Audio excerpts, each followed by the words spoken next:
It's Father Vogel. We continue our series on St. Jean-Baptiste de La Salle's Meditations in Time of Retreat, especially designed for teachers. We've reached the sixth meditation, how in education of youth, the function of the guardian angels is fulfilled. So we're going to continue looking at this image that he's proposed for us as teachers to be visible angels for our students. So the first point, guardian angels, being very enlightened and knowing the good as it is through them that God makes known this good and the secrets of his holy will to those whom he has predestined to be his adopted children in Jesus Christ, by whom he has called them to be his heirs. By the light these angels share with those who are called, they teach them the good that ought to be practiced and what they ought to do to become heirs. So the angels are mediators, messengers with God. For example, Gabriel is the messenger, lets God's message known to Mary. And so as messengers, we too should be bringing this message of the good news of the way to live to our students. Gives an Old Testament example here. This was symbolized by the ladder which Jacob saw in a dream that he was going to Mesopotamia. Angels were going up and coming down the ladder. They were going up to God to make known to him the needs of those for whom he made them responsible, and to receive his orders for them. They were coming down to teach those whom they were guiding the will of God concerning their salvation. So we have the image of the ladder, Jacob's ladder. In the dream, he saw angels going up and down as messengers, back and forth. And so the same thing is going to be applied to us. We are, in a sense, as the visible angels, to go up and down the ladder between God and the students that we teach. So he says, you must do the same thing for the children entrusted to your care.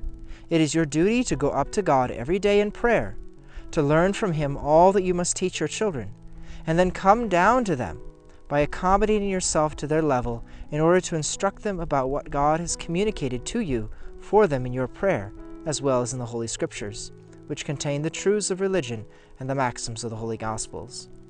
So, as teachers, we are to go to God, climb up the ladder to him in prayer, and up there to receive from him knowledge in a closer way like the angels do when they are in the presence of God. And then we climb back down the ladder when we are there in the classroom with our students. And there we take the fruit of our own relationship with God, and that is going to color all that we teach, especially that of the faith itself, but actually any subject that we do. Because the truth of the world that we're explaining through the different subjects that we have can never contradict the truth that comes from God, because he is the origin of it all. And so even if we're not teaching religion itself, it still is good for us and good for us just as Christians, not only as teachers, but to be climbing that ladder to God every day in prayer so that we can come down and be more effective with our children. Father La Salle continues, you must for this purpose not only know all the truths in general, but it is also important that you have such a grasp on all of them that you are able to expand on them sufficiently to make them understood clearly and in detail by your disciples. So, a couple things here. I just want to point out, there's been a few times now he's been calling the children your disciples. So just as we are disciples of Jesus, the children those in our classes are, in a sense, our disciples as they're learning from us. And to think of it in terms of, so they are disciples of the disciples of Jesus. Ourselves as teachers being his disciples foremost.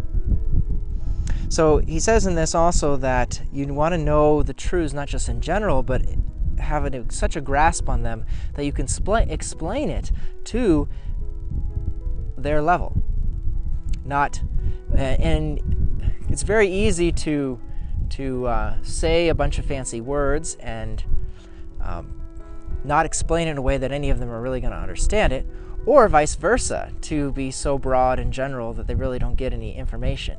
But to really be able to explain it, you have to have really really deeply gone into the subject that you're teaching, learned more about it than you're ever going to tell the individual. I mean, it's the same way for me as a priest. I've learned much in my time in the seminary as well as I continue my learning now as a priest, but there's many of that which I've learned that will never make it specifically into a class I teach or a homily I give, but it provides me a greater context so that I can be able to expound on different subjects in a way that the audience that I have can specifically understand. So he asks at the end of this first point us to consider our life. Have you studied well all these truths up to the present? Have you been thoroughly committed to impress them firmly on the minds of these children? Have you regarded this responsibility as the most important in your work?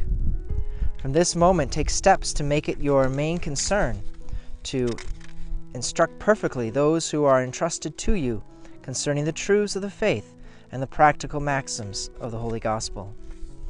So, these meditations, part is to really reflect upon our role and what is our identity as teachers in the light of God, but then also to reflect upon, how have I embodied that? How am I living that out? And with a sincere resolution to always strive to do better with God's help. God bless.